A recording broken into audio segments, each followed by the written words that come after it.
Hello joyeux Phoenix, j'espère que tu pètes le feu, c'est un plaisir, un honneur pour moi de te retrouver aujourd'hui. Aujourd'hui, chère amie, figure-toi qu'en me levant ce matin, je n'avais absolument aucune idée de ce dont j'allais te parler aujourd'hui. Et là, je reviens de ma séance de sport et je me suis aperçue que je n'avais encore pas abordé avec toi la notion de bien-être corporel. Car évidemment, un esprit sain dans un corps sain, c'est la joie de vivre assurée.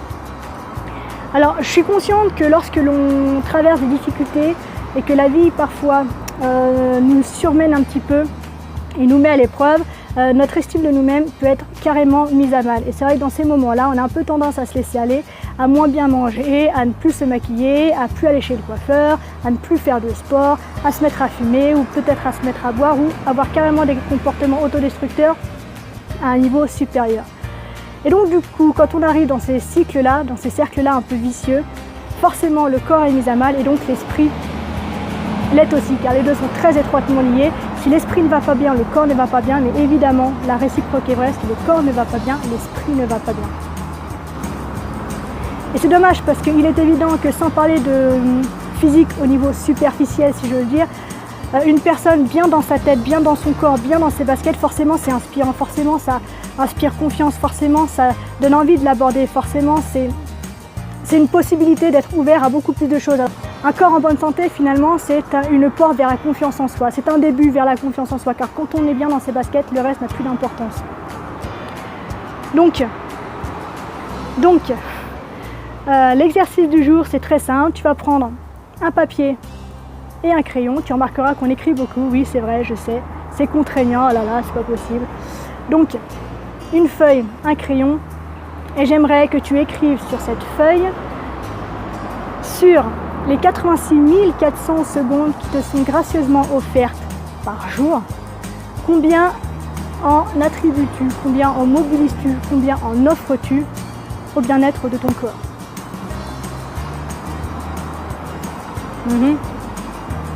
Je sens que ça tourne boule là-haut. Ensuite, j'aimerais que tu fasses la liste de toutes les actions que tu mets en place au quotidien pour aller vers le bien-être de ton corps.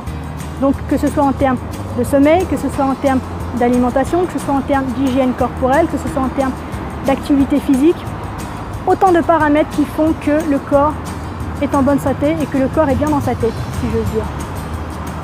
Ok ? Une fois que cette liste est faite,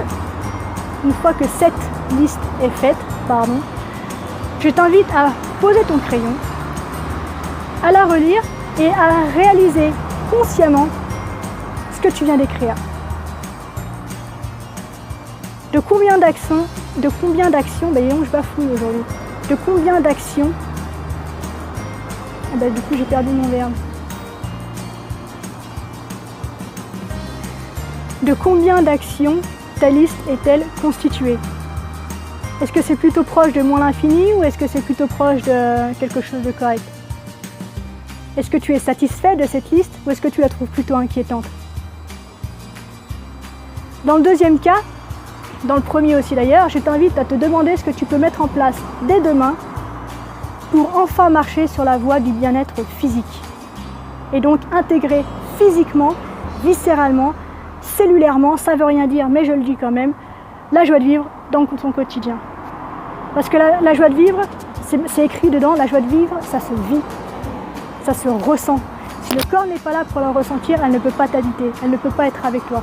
Donc, prends soin de ton corps et tu verras que déjà, la confiance en toi et la joie de vivre auront leur place naturellement dans ton existence. Ok ? Alors, je t'invite, comme d'habitude, à écrire en commentaire donc, les réponses que tu as eues à cet exercice. Est-ce que ta liste est satisfaisante ou plutôt inquiétante?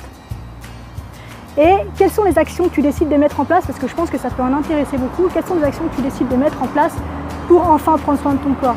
Il n'y a pas besoin d'y passer des heures. Ça peut être 10 minutes par jour. Mais ces 10 minutes-là sont absolument indispensables. Ok? Si tu penses que cette vidéo est intéressante et peut en aider certains et en éclairer d'autres, je t'invite à liker, je t'invite à partager pour qu'elle tourne un petit peu et que les gens puissent prendre conscience de cette importance-là. Enfin, si tu as loupé les 10 premières vidéos et que tu ne veux plus louper la suite, je t'invite à t'abonner et appuyer sur la petite clochette qui te permettra d'avoir une notification quand une nouvelle vidéo sortira. Je te donne rendez-vous demain 9h, je compte sur toi pour être à l'heure pour un nouvel exercice. D'ici là, prends soin de toi, sois reconnaissant envers la vie et surtout, n'oublie jamais que tu es la personne la plus importante de ta vie et que de ce fait, tu mérites ce qu'il y a de meilleur. Je te souhaite une extraordinaire journée et je te dis à demain. Salut!